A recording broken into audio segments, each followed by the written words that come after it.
Hey everyone, this is a clip from a recent episode of the Men of Steel podcast where we talk about Superman and Superman adjacent topics. If you enjoy this clip, check out the podcast. You can find it at certainpov.com or wherever you get your shows. So you actually suggested today's topic.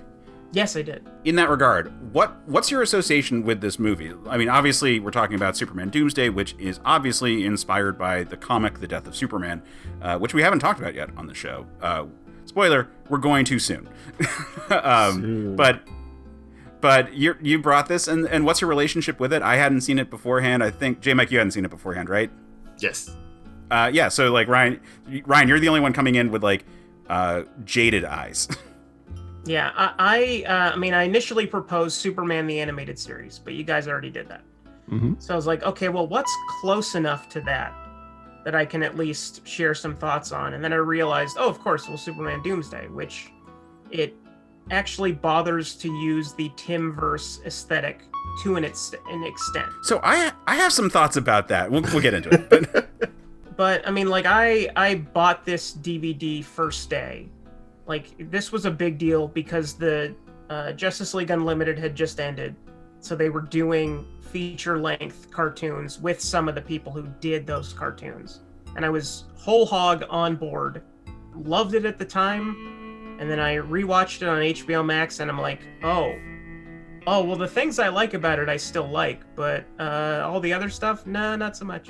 I can definitely see areas to be, like, negative about it. I will admit, before we go too far on this one, my most recent foray into a pseudo-Dini Superman animated thing was I recently realized I've never watched Superman Brainiac Attacks.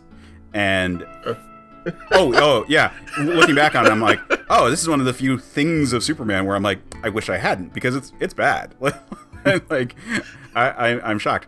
But look, yeah, and so that juxtaposition right there of like, well, I saw like 2 months ago this pseudo-Dini thing that was awful, and then I saw this one which was, B-, C+ maybe, somewhere in that range.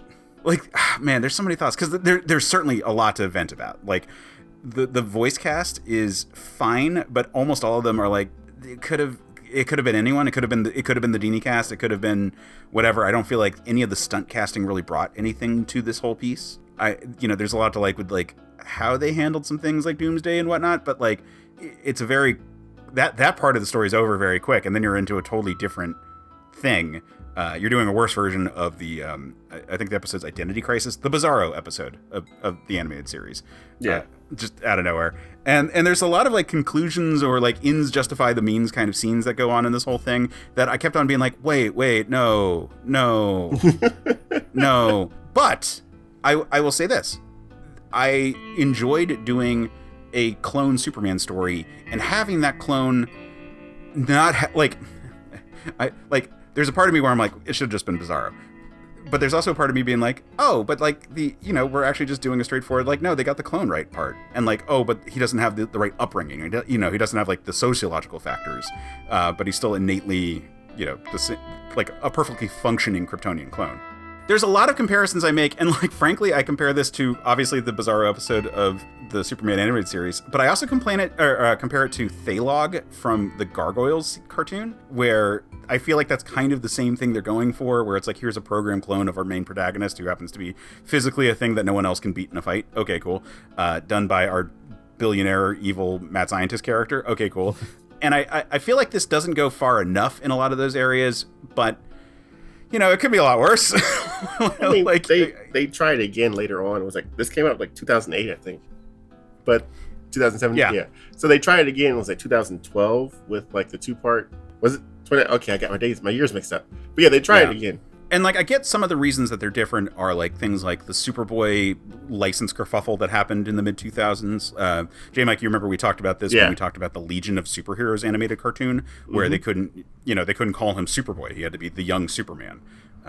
So like, this is an area of time that we're familiar with. Like they were trying to distance themselves from a lot of those properties.